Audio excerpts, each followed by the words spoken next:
Bonjour à tous et bienvenue sur En Direct, le média spécialisé handicap. Aujourd'hui dans ce podcast, nous accueillons Laure Sescouti, la créatrice de la web-série Alors. Le programme est entièrement disponible sur YouTube, gratuitement, et il raconte les aventures de Laure, une jeune femme en situation de handicap.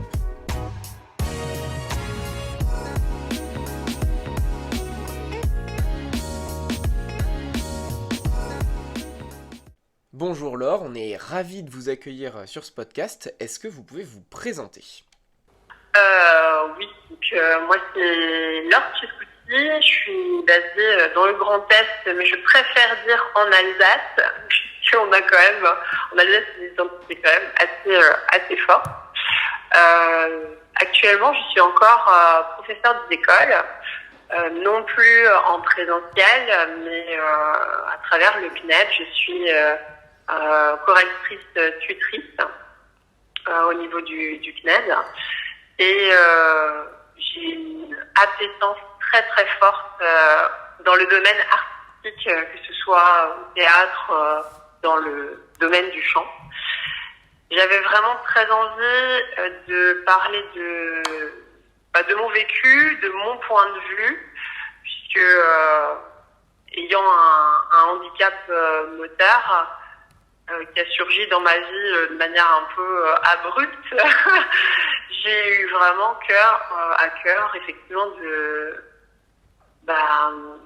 chercher juste à trouver ma place. Parce que pendant plusieurs années, je ne la trouvais pas, ma place, en réalité. Et ça a généré beaucoup de colère, beaucoup de souffrance et de tristesse aussi. De demander en fait de l'aide à des structures, à des établissements, et que bien souvent je me suis retrouvée seule puisque je n'arrivais pas à trouver un interlocuteur capable de me tendre la main et de me dire on va faire ensemble, je vais vous guider, vous allez pouvoir continuer, puisque j'ai quand même pas mal d'autonomie et de connaissance un peu du système, mais en étant vraiment confrontée en tant que personne en situation de handicap à un système plutôt déshumanisé, et je me suis sentie moi-même abandonnée en fait par le système, et je n'arrivais effectivement pas à ce moment-là à trouver de sens à ce que je vivais. C'était plutôt assez difficile. Et puis, de fil en aiguille, il y avait effectivement cet appel de la scène qui était vraiment assez puissant, et je n'arrivais pas à taire cet appel-là. Et du coup, de fil en aiguille, j'ai été amenée à travailler avec Maxime Werner, qui fait du théâtre d'improvisation avec moi. Et ensemble, j'ai eu l'idée de parler de mon envie de scène, de projet artistique, mais aussi d'essayer de sublimer la tristesse et la colère que j'ai pu ressentir par rapport à certaines situations que j'ai vécues. Et de là est née en fait la web-série Alors. Et justement, cette web-série, est-ce que vous pouvez nous en parler, nous la présenter, nous raconter ce qu'il y a dedans, de quoi ça parle? Oui, alors en deux mots, alors c'est le parcours des bulles de vie de Laure, qui est interprété par moi. Je joue effectivement un personnage qui vit des situations imaginaires ou réellement vécues d'une personne qui vit une situation de handicap. Donc même si le personnage porte mon prénom, c'est un personnage, c'est pas le moi de tous les jours. C'est un personnage qui vit effectivement des petites bulles de vie dans des situations liées ou pas directement au handicap. Et avec toujours une touche d'humour, une touche aussi un peu caustique, de moquerie un petit peu brûlante, un petit peu piquante, parce qu'effectivement j'aime beaucoup ça. Je suis plutôt, j'ai un humour plutôt effectivement côté un peu grinçant, mais pas par rapport vis-à-vis de moi en fait. Il y a de l'autodérision, mais ce n'est pas le maître mot de mon humour. J'avoue que je préfère me moquer de certaines situations plutôt que de me moquer des personnes. Donc c'est peut-être en ça que ça diffère de ce que j'ai pu déjà voir. On m'avait déjà demandé si j'avais des comment dirais-je des références en matière de séries, et donc le vidéaste s'est inspiré beaucoup de Bref et de Un gars et une fille dans le short form. Ce sont des vidéos très très courtes. On m'a aussi souvent demandé si c'était la web série du handicap. Alors pas du tout, carrément pas. C'est à mon niveau, et très humblement, c'est juste une manière pour moi de mettre en lumière certaines de mes réflexions par rapport à une personne qui vit une situation de handicap. Ça reste un point de vue, voilà, qu'on partage ou pas d'ailleurs, c'est ok.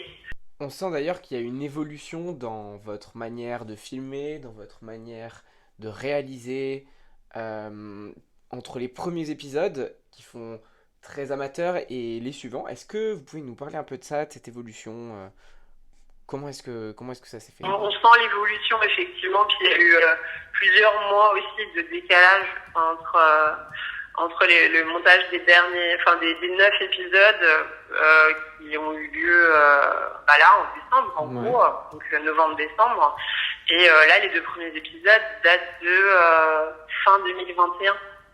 Donc il y a effectivement une grosse différence. Je l'ai ressenti aussi beaucoup, c'est vrai, ouais. Cette évolution effectivement, même au niveau du propos, et puis même effectivement en termes de réalisation, je les aime tous.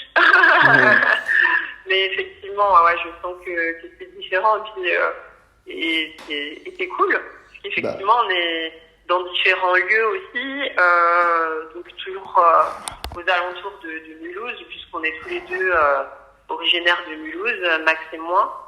Ça nous tenait à cœur aussi de mettre en lumière notre ville qui est... j'étais d'accord avec ça, en termes de ressenti. Moi, je détestais cette ville. Je voulais... quand j'étais plus jeune, j'avais qu'une envie, c'était de me casser. Et je l'ai fait, je suis partie parce que Mulhouse, pour moi, c'était pas la ville dans laquelle j'allais pouvoir justement avoir des opportunités. Elle est très connue en France, parce que il y a beaucoup, on relaie beaucoup des faits de violence, beaucoup de prostitution, de drogue, plutôt des nouvelles pas très réjouissantes. Et en réalité, Mulhouse pour moi c'est devenu une ville d'opportunités, parce que il y a des personnes ici qui sont vraiment très riches et intéressantes et qui font bouger les choses. Du coup, c'était aussi important pour moi, pour nous, de donner aussi, de montrer un autre aspect de Mulhouse. Il n'y a pas que de la délinquance. Et c'est moi qui vis depuis des années ici, il y en a effectivement, mais je ne pense pas qu'il y en ait plus qu'ailleurs nécessairement, et qui passe vraiment beaucoup de choses intéressantes.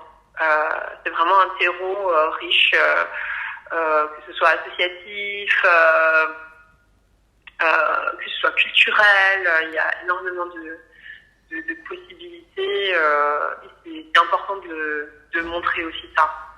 Au niveau des équipes, combien vous avez été pour créer cette série, avec quel matériel? Est-ce que vous pouvez nous en dire un peu plus sur tout ça? Pas beaucoup. On n'était pas beaucoup. Alors, il y a eu Jules Gutleben qui est au mixage son, et qui a fait l'habillage sonore de tous les épisodes.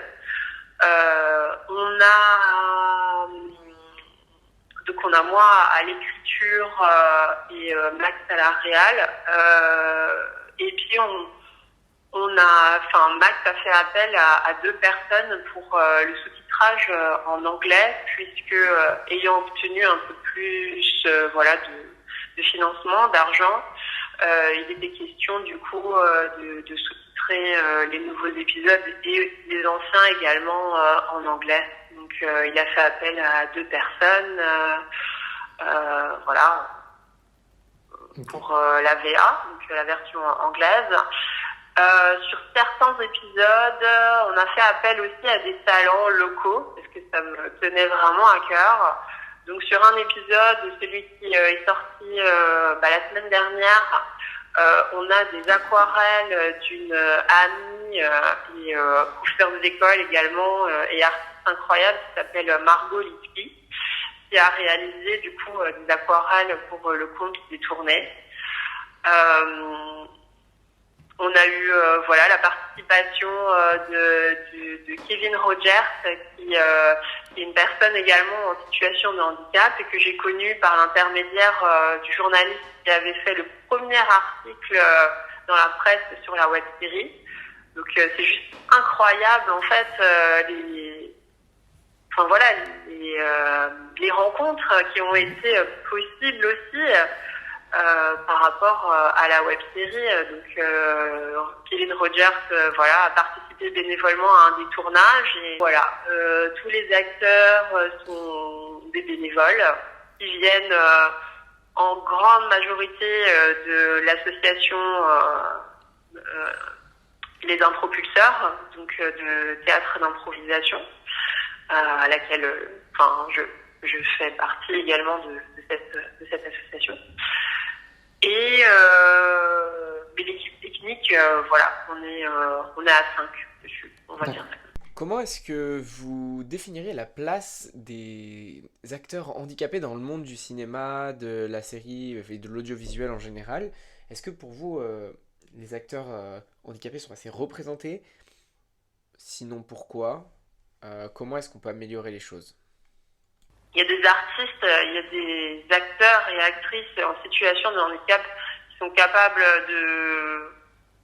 d'être des rôles principaux en fait, et pas forcément des rôles secondaires, et pas forcément des rôles joués par des personnes valides. Ça m'a aussi un peu agacée. Moi, je ne vais pas pouvoir effectivement jouer une personne valide, mais du coup, on va pas me faire croire qu'il n'y a pas de personne en situation de handicap capable de jouer la comédie, quoi. Donc, c'était aussi une manière de militer et de dire il y a des personnes qui méritent aussi d'avoir un peu la lumière et de prendre leur place. Ce n'est pas toujours aux célébrités d'être sur le devant de la scène et d'être adulées parce que elles ont été capables ou ils ont été capables de jouer des personnes en situation de handicap. Nous aussi, on peut le faire et on peut être aussi hyper crédible en tant que comédienne, quoi. Donc c'est aussi un petit coup de gueule au cinéma français et international. Et maintenant je pense que j'ai trouvé ma place, celle que je cherchais ou celle que je trouvais pas du tout avant. Là, je pense que j'ai envie de l'apprendre et j'y suis, quoi. On me demandait, un journaliste m'a demandé si j'avais une référence, comment dirais-je, un modèle, c'est peut-être fort comme mot, mais disons si j'avais une personne référente, acteur, actrice en situation de handicap, et en toute sincérité, je n'en connais pas. J'avoue, peut-être je ne suis pas bien renseignée, peut-être qu'il en existe en Amérique latine ou dans des pays différents, mais non, en France, vraiment, je ne vois pas. Donc, je ne dis pas que nécessairement toutes les situations de handicap doivent être jouées par des personnes en situation de handicap, mais des fois on confond, j'ai l'impression, le talent d'acteur et puis la situation dans laquelle ils sont confrontés. Je pense que les deux sont possibles en fait. À la fin de ce podcast, merci à tous de nous avoir écoutés et surtout merci à Laure Sescuti pour le temps accordé. Ce podcast a été fait en même temps qu'un article sur la web-série Alors que nous vous invitons à découvrir. Il est publié sur notre site web endirect.fr et le lien est dans la description. Vous pouvez vous abonner, mettre un pouce bleu ou activer la cloche si vous voulez recevoir les notifications des prochains podcasts qui sortiront. Merci à tous encore de nous avoir écoutés. À très vite.